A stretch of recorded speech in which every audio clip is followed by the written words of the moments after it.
31 juillet, Ésaïe chapitre 64 à 66. Comme s'allume un feu de bois sec, comme s'évapore l'eau qui bouillonne, tes ennemis connaîtraient ton nom et les nations trembleraient devant toi.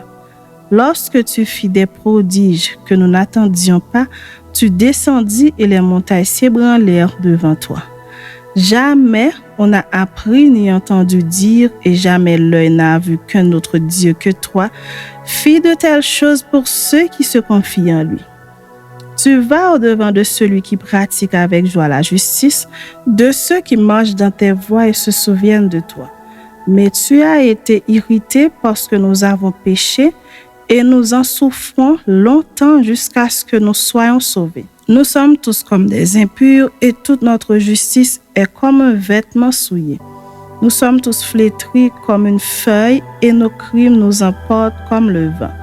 Il n'y a personne qui invoque ton nom qui se réveille pour s'attacher à toi. Aussi nous as-tu caché ta face et nous laisses-tu périr par l'effet de nos crimes. Cependant, ô Éternel, tu es notre Père. Nous sommes l'argile et c'est toi qui nous as formés. Nous sommes tous l'ouvrage de tes mains. Ne t'irrite pas à l'extrême, ô Éternel, et ne te souviens pas à toujours du crime. Regarde donc, nous sommes tous ton peuple. Tes villes saintes sont un désert, Sion est un désert, Jérusalem une solitude. Notre maison sainte et glorieuse, où nos pères célébraient tes louanges, est devenue la proie des flammes. Tout ce que nous avions de précieux a été dévasté. Après cela, ô Éternel, te contiendras-tu? Est-ce que tu te tairais et nous affligeras à l'excès?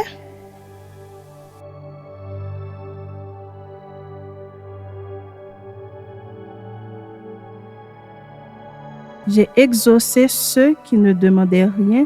Je me suis laissé trouver par ceux qui ne me cherchaient pas. J'ai dit, me voici, à une nation qui ne s'appelait pas de mon nom. J'ai tendu mes mains tous les jours vers un peuple rebelle qui marche dans une voie mauvaise au gré de ses pensées. Vers un peuple qui ne cesse de m'irriter en face, sacrifiant dans les jardins et brûlant de l'encens sur les briques. Qui fait des sépulcres sa demeure et passe la nuit dans les cavernes, mangeant de la chair de porc et ayant dans ses vases des mets impurs, qui dit, retire-toi, ne m'approche pas car je suis saint. De pareilles choses, c'est une fumée dans mes narines, c'est un feu qui brûle toujours. Voici ce que j'ai résolu par devers moi. Loin de me taire, je leur ferai porter la peine, oui, je leur ferai porter la peine. De vos crimes, dit l'Éternel, et des crimes de vos pères qui ont brûlé de l'encens sur les montagnes et qui m'ont outragé sur les collines. Je leur mesurerai le salaire de leurs actions passées. Ainsi parle l'Éternel. Quand il se trouve du jus dans une grappe, on dit, ne la détruis pas car il y a là une bénédiction. J'agirai de même pour l'amour de mes serviteurs afin de ne pas tout détruire. Je ferai sortir de Jacob une postérité et de Juda un héritier de mes montagnes. Mes élus posséderont le pays et mes serviteurs y habiteront. Le Saron servira de pâturage au menu bétail et la vallée d'Accor servira de gîte au gros bétail pour mon peuple qui m'aura cherché. Mais vous qui abandonnez l'Éternel, qui oubliez ma montagne sainte, qui dressez une table pour garder, remplissez une coupe pour Méni, je vous destine au glaive et vous fléchirez tout le genou pour être égorgé. Car j'ai appelé et vous n'avez point répondu, j'ai parlé et vous n'avez point écouté. Mais vous avez fait ce qui est mal à mes yeux et vous avez choisi ce qui me déplaît. C'est pourquoi ainsi parle le Seigneur l'Éternel. Voici mes serviteurs mangeront et vous aurez faim. Voici mes serviteurs boiront et vous aurez soif. Voici mes serviteurs se réjouiront et vous serez confondus. Voici mes serviteurs chanteront dans la joie de leur cœur. Mais vous crierez dans la douleur de votre âme. Et vous lamenterez dans l'abattement de votre esprit. Vous laisserez votre nom en imprécation à mes élus. Le Seigneur, l'Éternel, vous fera mourir et il donnera à ses serviteurs un autre nom. Celui qui voudra être béni dans le pays voudra l'être par le Dieu de vérité, et celui qui jurera dans le pays jurera par le Dieu de vérité. Car les anciennes souffrances seront oubliées, elles seront cachées à mes yeux. Car je vais créer de nouveaux cieux et une nouvelle terre. On ne se rappellera plus les choses passées, elles ne reviendront plus à l'esprit. Réjouissez-vous plutôt et soyez à toujours dans l'allégresse à cause de ce que je vais créer. Car je vais créer Jérusalem pour l'allégresse et son peuple pour la joie. Je ferai de Jérusalem mon allégresse et de mon peuple ma joie. On n'y entendra plus le bruit des pleurs et le bruit des cris. Il n'y aura plus ni enfant ni vieillard qui n'accomplissent leur jour. Car celui qui mourra à 100 ans sera jeune, et le pécheur âgé de 100 ans sera maudit. Ils bâtiront des maisons et les habiteront, ils planteront des vignes et en mangeront le fruit. Ils ne bâtiront pas des maisons pour qu'un autre les habite, ils ne planteront pas des vignes pour qu'un autre en mange le fruit.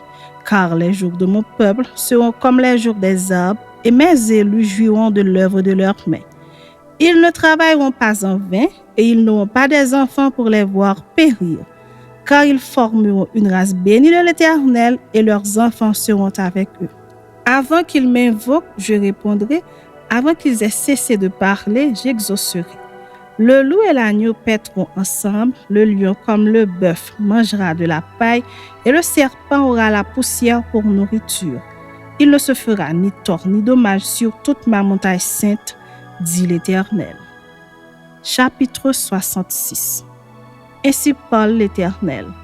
Le ciel est mon trône et la terre mon marchepied. Quelle maison pourriez-vous me bâtir et quel lieu me donneriez-vous pour demeure? Toutes ces choses, ma main les a faites et toutes ont reçu l'existence, dit l'Éternel.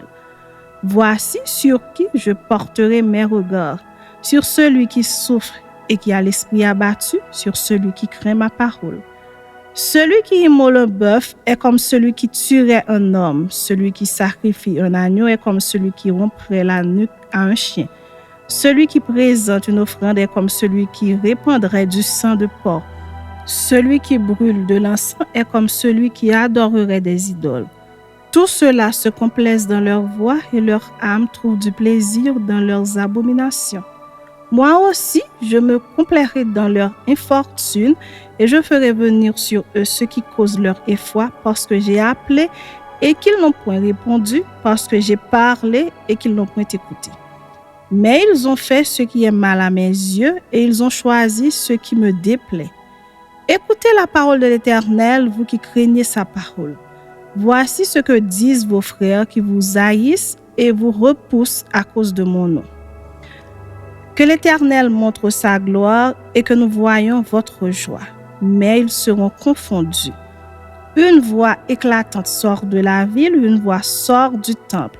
C'est la voix de l'Éternel qui paie à ses ennemis leur salaire. Avant d'éprouver les douleurs, elle a enfanté. Avant que les souffrances lui vinssent, elle a donné naissance à un fils. Qui a jamais entendu pareille chose? Qui a jamais vu rien de semblable? Un pays peut-il naître en un jour? Une nation est-elle enfantée dans un seul coup? À peine en travail, Sion a enfanté ses fils. Ouvrirai-je le sein maternel pour ne pas laisser enfanter? Dit l'Éternel. Moi qui fais naître, empêcherai-je d'enfanter? Dit ton Dieu. Réjouissez-vous avec Jérusalem, faites d'elle le sujet de votre allégresse, vous tous qui l'aimez. Tressaillez avec elle de joie, vous tous qui menez deuil sur elle, afin que vous soyez nourris et rassasiés du lait de ses consolations, afin que vous savouriez avec bonheur la plénitude de sa gloire. Car ainsi parle l'Éternel, voici, je dirigerai vers elle la paix comme un fleuve et la gloire des nations comme un torrent débordé, et vous serez allaités. Vous serez portés sur les bras et caressés sur les genoux. Comme un homme que sa mère console, ainsi je vous consolerai. Vous serez consolés dans Jérusalem. Vous le verrez et votre cœur sera dans la joie et vos os reprendront de la vigueur comme l'herbe.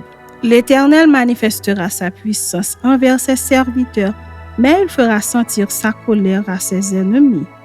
Car voici l'Éternel arrive dans un feu et ses chars sont comme un tourbillon. Il convertit sa colère en un brasier et ses menaces en flammes de feu. C'est par le feu que l'Éternel exerce ses jugements, c'est par son glaive qu'il châtie toute chair. Et ceux que tuera l'Éternel seront un grand nombre. Ceux qui se sanctifient et se purifient dans les jardins au milieu desquels ils vont un à un, qui mangent de la chair de porc, des choses abominables et des souris, tout cela périront, dit l'Éternel. Je connais leurs œuvres et leurs pensées. Le temps est venu de rassembler toutes les nations et toutes les langues. Elles viendront et verront ma gloire. Je mettrai un signe parmi elles et j'enverrai leur réchappés vers les nations, à Tarsis, à Pul et à Lud qui tirent de l'arc, à Tubal et à Javan, aux îles lointaines qui jamais n'ont entendu parler de moi et qui n'ont pas vu ma gloire. Et ils publieront ma gloire parmi les nations. Ils amèneront tous vos frères du milieu de toutes les nations en offrande à l'Éternel sur des chevaux, des chars et des litières, sur des mulets et des dromadaires à ma montagne sainte, à Jérusalem, dit l'Éternel, comme les enfants d'Israël apportent leur offrande dans un vase pur à la maison de l'Éternel. Et je prendrai aussi parmi eux des sacrificateurs des Lévites, dit l'Éternel. Car comme les nouveaux cieux et la nouvelle terre que je vais créer subsisteront devant moi, dit l'Éternel, ainsi subsisteront votre postérité et votre nom. À chaque nouvelle lune et à chaque sabbat, toute chair viendra se prosterner devant moi, dit l'Éternel. Et quand on sortira, on verra les cadavres des hommes qui se sont rebellés contre moi. Car leur ver ne mourra point et leur feu ne s'éteindra point. Et ils seront pour toute chair un objet d'horreur.